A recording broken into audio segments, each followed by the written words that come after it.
1996, une affaire secoue l'Europe. Marc Dutroux, un pédocriminel belge, est arrêté après avoir enlevé, séquestré, violé et tué plusieurs jeunes filles.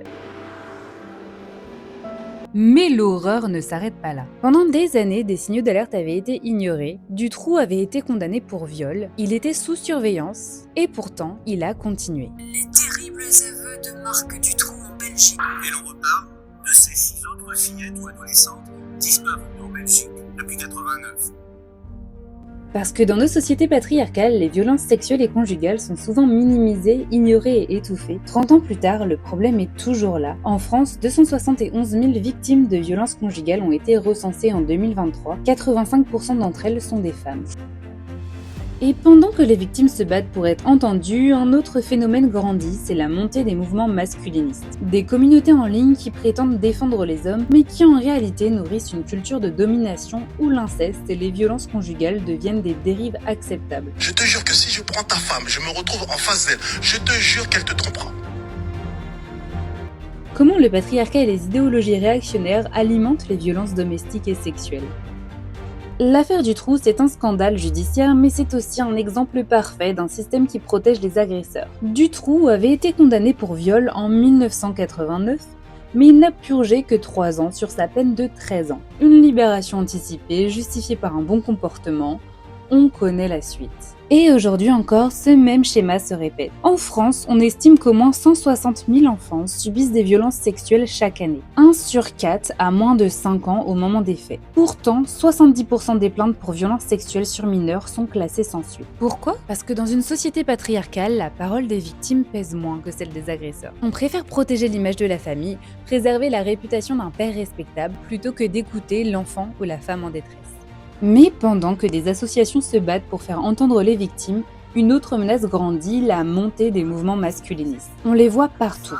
Theta ou Sigma. C'est ça la question qui hante la culture alpha. Alors, comment devenir alpha, ok? Donc il y a beaucoup de personnes qui se trompent complètement et qui disent oui, pour être Ils alpha, prétendent défendre les hommes contre un faux féminisme, mais en réalité, ils perpétuent des schémas violents. Dans ces groupes, des idées circulent comme le fait que les accusations de violence conjugale sont exagérées, ou encore que les femmes utilisent les enfants pour détruire les hommes, ou bien que le patriarcat n'existe pas et c'est une invention féministe.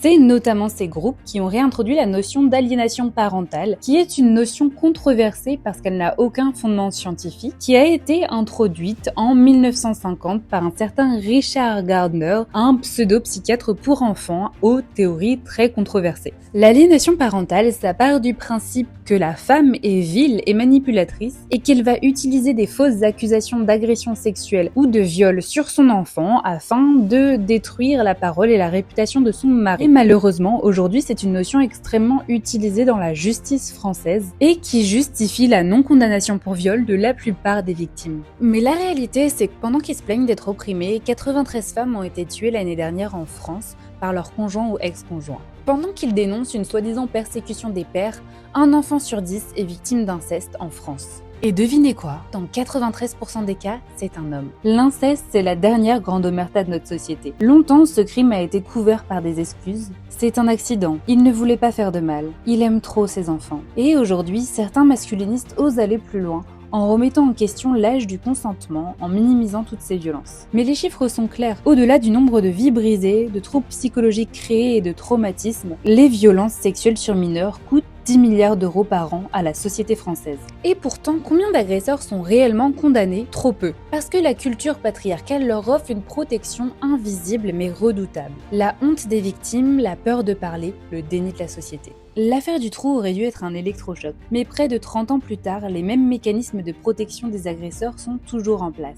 En France, une femme victime de violence met en moyenne 7 ans avant de réussir à quitter son agresseur. 7 ans, c'est long, beaucoup trop long. Et ce temps joue en défaveur de la société, parce que plus une femme reste sous l'emprise de son bourreau, plus elle devient vulnérable. Plus un enfant grandit dans un environnement violent, plus il risque de reproduire ce qu'il a vécu. Il est temps de briser ce cycle. Si vous êtes victime ou témoin de violence, voici quelques ressources. Il y a des associations pour vous aider, il y a des personnes qui vous croient. Et plus on en parle, plus on fait pression sur la société pour que ce système change. La montée des masculinistes nous montre une chose, c'est que le patriarcat ne disparaît pas sans résistance.